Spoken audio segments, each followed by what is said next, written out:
আমি এই মাঠে কি করছি জানেন? কেন আমার হাটের ভিডিওর সাউন্ড কোয়ালিটি খারাপ হয় জানেন? আমি আমার ভিডিওগুলো কখন আপলোড করি জানেন? কেন আমি এই সাইকেলটা নিয়ে হাটে হাটে ভিডিও করি জানেন? নমস্কার বন্ধুরা, আজকে কোনো বাজারে ভিডিও নয়। আজকে আমি আপনাদের দেখাবো, শোনাবো যে আমি সারাদিন কি করি, সারাদিন আমার কি করে কাটে, আমি কখন ভিডিও বানাই, কখন ভিডিও এডিট করি, কখন ভিডিও আপলোড করি। আর সঙ্গে আমি কিছু কথা বলবো আপনাদের, কিছু কথার উত্তর দেবো। উত্তর বলতে অনেকেই আছে আমার ভিডিওতে কমেন্ট করে, তো কিছু লোকের কমেন্টের রিপ্লাই দেওয়া দরকার। তো সেই কমেন্টের রিপ্লাইগুলো আজকের এই ভিডিওতে দেওয়ার চেষ্টা করব। আর আমি বলেছি আমি সারাদিন কি করি সেটা ওই ভিডিওতে আপনাদের বলবো, দেখাবো। তো চলুন আমি প্রথমে আপনাদের বলি আমি সারাদিন কি করি সকাল থেকে রাত পর্যন্ত। এর মাঝেই আপনারা শুনতে পাবেন যে আমি কখন ভিডিও আপলোড করি, কখন ভিডিও এডিট করি, কখন ভিডিও বানাই। তো এখন প্রথমে আপনাদের বলি আমি কোথায় আছি, আমি এইভাবে কেন আছি আর এইভাবে কেন ভিডিও বানাচ্ছি। আমি যেখানে আছি আমি মাঠের ভিতরে আছি, আপনারা দেখতে পাচ্ছেন আমি মাঠের ভিতরে আছি। তো এখানে আমি কি করছি সেটাও আপনাদের বলবো। তো প্রথমে বলি আমি আমার সকালটা কি করে শুরু হয়। আমি সকাল 5:30 নাগাদ ঘুম থেকে উঠে আমাদের 4টে গরু আছে, সে গরুগুলোকে ঘর থেকে বের করতে হয়। বের করে এই মাঠে, যে মাঠটা দেখতে পাচ্ছেন এই মাঠে নিয়ে এসে ঘাস খাওয়ার জন্য পুঁতে দিই। হ্যাঁ, দড়ি দিয়ে, বড় লম্বা করে দড়ি দিয়ে পুঁতে দিই। আমাদের গ্রাম্য ভাষায় বলে গোছর দিয়ে দিই গরুগুলো। তারপরে গরুগুলো গোছর দিয়ে আমি বাড়িতে গিয়ে ব্রাশ করার পরে আমি একটা কাজ করি। আমি এই ইউটিউবে ভিডিও বানানো ছাড়া আমি আরেকটা কাজ করি, সেটা হচ্ছে আমি ইনকিউবেটর তৈরি করি। ইনকিউবেটর কি আপনাদের বলি, ইনকিউবেটর হচ্ছে ডিম থেকে বাচ্চা ফোটানোর মেশিন। তো ডিম থেকে বাচ্চা ফোটানোর মেশিন আমি তৈরি করি, ওটাই আমার মূল কাজ। ডিম থেকে বাচ্চা ফোটানোর যে মেশিন হয় ওটাই আমি বানাই। ওখান থেকে কিছু টাকা আসে, আর আমার এই গরুটাতে দুধ দেয়, সেই দুধ বিক্রি করে কিছু টাকা আসে। এই টাকা দিয়েই আমার সংসার চলে। আমার সংসারে কজন লোক, আমরা পরিবারে কজন, এ নিয়ে কোনো দিন ভিডিও বানাবো। তো এই মেশিনগুলো, যে ডিম ফোটানো মেশিনগুলো, এইগুলো বিক্রি করার কোনো মার্কেট নেই। তো আমি কি করি, ফেসবুকে আমার অনেকগুলো গ্রুপে জয়েন্ট আছে, সেই গ্রুপগুলোতে আমি সকালবেলায় গরু মাঠে দেওয়ার পরে ওই গ্রুপগুলোতে আমি পোস্ট করি। তো ওখান থেকে আমার মাসে 3টে 4টে 5টা অর্ডার আসে। তো সেই অর্ডার অনুযায়ী আমি মেশিন তৈরি করে মেশিনগুলো সেখানে পাঠিয়ে দিই। কুরিয়ারের মাধ্যমে হোক কিংবা পোস্ট অফিসের মাধ্যমে হোক, মেশিনগুলো আমি সেখানে পাঠিয়ে থাকি, তাদের কাছে পৌঁছে দিই। তো ওই টাকা থেকেই আমার সংসার চলে।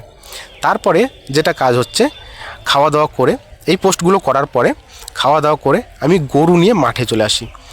তো আমি সকালবেলা তো গরু বেঁধে দিয়ে গেলাম, তখন আমার একটা গরু আছে, যে গরুটার বাচ্চা দিয়েছে, ওই গরুটা আমি তখন নিয়ে আসি না। ওটাকে আমি কেন নিয়ে আসি না সেটাও আপনাদের বলছি, দেখাচ্ছি। দেখতে পাচ্ছেন এই যে হচ্ছে ছোটো বাচ্চা আর এই যে গরু। তো আমি এই গরুটাকে সকালবেলা এই কারণে নিয়ে আসি না, পিছনে দেখেন, আমার পিছনে যত দূর দেখতে পাচ্ছেন শুধু ভুট্টা গাছ আর ভুট্টা গাছ।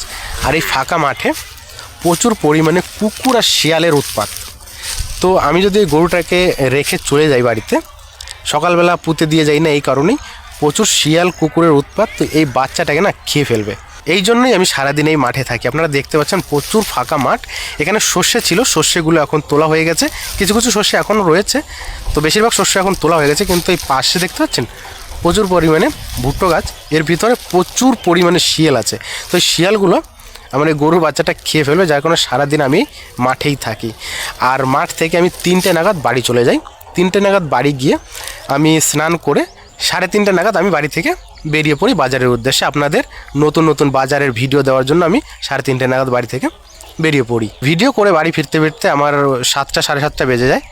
তারপর এসে আবার গরুগুলোকে ঘরে তোলার পর আমি কিছুক্ষণ মোবাইল নিয়ে বসি। আমার যে ভিডিওর টাইটেল ডিসক্রিপশান আছে সেগুলো লিখি, তারপর আমি থাম্বনেল বানাই। ওই টাইমটাতে থাম্বনেল ডিসক্রিপশান সব রেডি করে রাখি। তারপর আমি খাওয়া দাওয়া করে 9টা নাগাদ আমাদের খাওয়া দাওয়া কমপ্লিট হয়ে যায়, যেহেতু আমরা গ্রামে থাকি। 9টা নাগাদ আমাদের খাওয়া দাওয়া কমপ্লিট।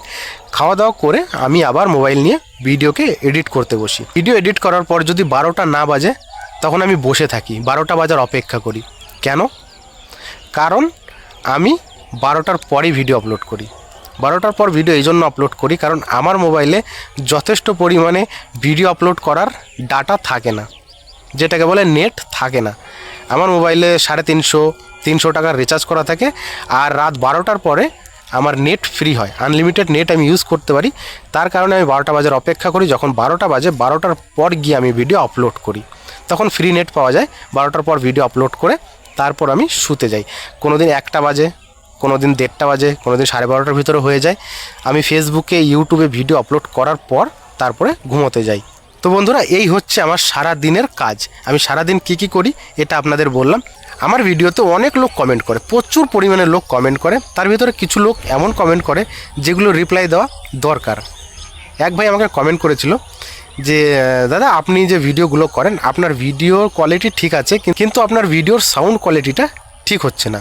তো ওনাকে উদ্দেশ্য করে আমি আপনাদের সবাইকে বলছি, আমার কাছে একটা 250 টাকা দামের মাইক আছে, যে মাইকটা আমি ভিডিও করার সময় ইউজ করি। এই যে ভিডিওটা আমি আপনাদের সামনে তুলে ধরলাম, এই ভিডিওতে কিন্তু কোনো রকম মাইক আমি ব্যবহার করিনি, কারণ আমি মাঠে এসেছি, আমি মাইক নিয়ে আসিনি। যার কারণে বিনা মাইকেই আমি আপনাদের এই ভিডিওটা দিচ্ছি। বিশেষ করে যে ভিডিওগুলোর আওয়াজ খারাপ হয় সে ভিডিও হচ্ছে ব্যস্ত হাটের, যে হাটে প্রচুর পরিমাণে ভিড় হয়, প্রচুর পরিমাণে লোকের গ্যাঞ্জাম হয়, সেই হাটের ভিডিওগুলোর সাউন্ড কোয়ালিটি খারাপ হয়। এখানে মাইক চলছে, ওখানে গান বাজছে, ব্যস্ততম হাটে। আপনারা তো বুঝতে পারছেন, যদি কোনো ব্যস্ততম হাটে আপনারা গিয়ে থাকেন তো দেখবেন প্রচুর পরিমাণে প্রচারের মাইকগুলো চলে। কেউ ওখানে এই জিনিসে প্রচার করছে, কেউ ওখানে ওই জিনিসে প্রচার করছে, এই মাইকগুলো প্রচুর চলে। যার কারণে ব্যস্ততম হাটের ভিডিওর সাউন্ড কোয়ালিটি অনেক খারাপ হয়ে যায়। আমিও জানি, আমি যখন এডিট করি আমি নিজেও বুঝতে পারি যে ভিডিওগুলোর সাউন্ড কোয়ালিটি খুবই খারাপ হচ্ছে। তো আপনাদের কাছে হাত জোর করে রিকোয়েস্ট করছি, আপনারা ভিডিওগুলো দেখবেন। আর সাউন্ড কোয়ালিটিটা সব ভিডিওতে খারাপ হয় না, যেগুলো ব্যস্ততম হাট, যেগুলোতে প্রচুর লোক হয়, সেই হাটের ভিডিওগুলোতেই সাউন্ড কোয়ালিটিটা খারাপ হয়। কিন্তু আমরা যখন অত্যন্ত গ্রামের হাটগুলোর ভিডিও করি, সে হাটে প্রচুর পরিমাণে গ্যাঞ্জাম না হওয়ার কারণে সে হাটের ভিডিওগুলোর সাউন্ড কোয়ালিটি কিন্তু অতটা খারাপ হয় না। তো আপনারা আমার সঙ্গে থাকবেন, আমাকে সাপোর্ট করবেন। আমি যত তাড়াতাড়ি সম্ভব আমার সাউন্ড কোয়ালিটিকে ঠিক করার চেষ্টা করব। আর 2 নম্বর প্রশ্ন হচ্ছে, অনেকে আমাকে জিজ্ঞাসা করে কেন আপনি ভিডিওতে হাটের লোকেশান, হাটটা কোথায় এটা বলেন না। আমি ম্যাক্সিমাম ভিডিওতেই হাটের লোকেশান বলে দিই, কীবারে হাটটা বসে, হাটটা কখন বসে, হাটটা কোথায়, আমি ম্যাক্সিমাম ভিডিওতেই বলে দিই। যদি কোনো ভিডিওতে আমি না বলতে পারি তো সেই ভিডিওর ডিসক্রিপশানে আমি মেনশন করে দিই কি এই হাটটা কোথায়, এই হাটটা কখন বসে, কবে বসে, আমি ভিডিওর ডিসক্রিপশানে লিখে দিই। যদি আমি কোনো ভিডিওতে হাটের ডিটেলসে না বলে থাকি তো অবশ্যই আপনারা একটু দয়া করে ডিসক্রিপশানটা চেক করে নেবেন। আর 3 নম্বর প্রশ্ন হচ্ছে, আমার একটা সাইকেল আছে, যেই সাইকেল নিয়ে আমি অনেক দূরের হাটে গিয়ে ভিডিও করি।